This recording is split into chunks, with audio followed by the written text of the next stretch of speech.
My guess എല്ലാവരും ഇടിയപ്പം ഉണ്ടാക്കുന്നത് അരിപ്പൊടിയിലായിരിക്കും അല്ലേ? പിന്നെ നമുക്ക് വെറൈറ്റി ആയിട്ട് ഗോതമ്പൊടിയിൽ ഇടിയപ്പം ഉണ്ടാക്കിയാലോ?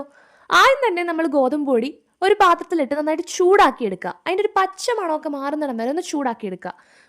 ആ ഗോതമ്പുഴയുടെ ടേസ്റ്റിനെക്കാട്ടി ഒരു ജസ്റ്റ് അതിൻ്റെ ഒരു ടേസ്റ്റ് കുറച്ചും കൂടെ നല്ലതാവും ഗൈസ്. ഒരു പച്ച ചൊവയൊക്കെ ഉണ്ട് അതിന്. അപ്പോൾ അതൊക്കെ മാറുന്നിടം വരെ നന്നായിട്ട് അതിനകത്തോട്ട് ചൂടാക്കിയെടുക്കുക. ഇളം ചൂടുള്ള വെള്ളത്തിൽ ഒഴിച്ച് കുഴച്ചെടുക്കുക ഗൈസ്. ആവശ്യത്തിനുള്ള ഉപ്പൊക്കെ ഇട്ട് കുഴച്ചെടുക്കുക. അതിനുശേഷം നമ്മൾ സേവനാഴിയിൽ ആ മാവ് വെച്ച് ഒരു വാഴയിലാണ് ഞാൻ പീച്ചെടുക്കുന്നത്. അതാകുമ്പോൾ കുറച്ചും കൂടി എളുപ്പമാണ് ഗൈസ്. അപ്പോൾ വാഴയിലേക്കകത്തോട്ട് പീച്ച് വെച്ച് പകുതിയോളം ആകുമ്പോഴത്തേന് കുറച്ച് തേങ്ങയും കൂടെ വെച്ച് അതിൻ്റെ മണ്ടയിൽ വീണ്ടും പീച്ച് കൊടുക്കുക. പിന്നെ കുറച്ചും കൂടെ തേങ്ങ വെക്കുകയാണെങ്കിൽ ലാസ്റ്റ് വെച്ചാലും മതി ഗൈസ്. പിന്നെ നമ്മൾ പീച്ച് വെച്ചേക്കുന്നത് അതെല്ലാം എടുത്ത് ഞാനിപ്പോൾ ഇഡ്ഡലിക്കുട്ടത്തിനകത്തിട്ടാണ് വേവിച്ചേക്കുന്നത്. അപ്പോൾ ഇഡ്ഡലിക്കുട്ടത്തിനകത്ത് വെച്ച് വേവിച്ചെടുത്തിട്ടുണ്ട് ഗൈസ്. അപ്പോൾ ഞാൻ ഇതിൻ്റെ കൂടെ കഴിക്കാൻ എടുത്തിരിക്കുന്നത് നല്ല തേങ്ങാപ്പാലാണ്. നല്ല തേങ്ങാപ്പാലും പഞ്ചസാരയും കൂട്ടി അങ്ങോട്ട് ഒരു പിടിയെങ്കിൽ പിടിക്കാൻ ഗൈസ്. നല്ല അടിപൊളി ടേസ്റ്റാണ്. അപ്പോൾ നിങ്ങളും ട്രൈ ചെയ്ത് നോക്കണം. ഈ ഇടിയപ്പം നല്ല ചൂടോടെ കഴിക്കുന്നതിനെക്കാട്ടി കുറച്ചും കൂടെ നല്ല ഒരു ഇളം ചൂടി കഴിക്കുന്നതാണ് ഗൈസ്. എന്നാലാണ് കുറച്ചും കൂടെ കട്ടിയായിട്ടിരിക്കുന്നത്. അപ്പോൾ നിങ്ങളിത് ട്രൈ ചെയ്ത് നോക്കണം. എൻ്റെ വീഡിയോ ഇഷ്ടപ്പെട്ടാൽ ലൈക്കും ഷെയറും സബ്സ്ക്രൈബും ചെയ്യാൻ മറക്കല്ലേ.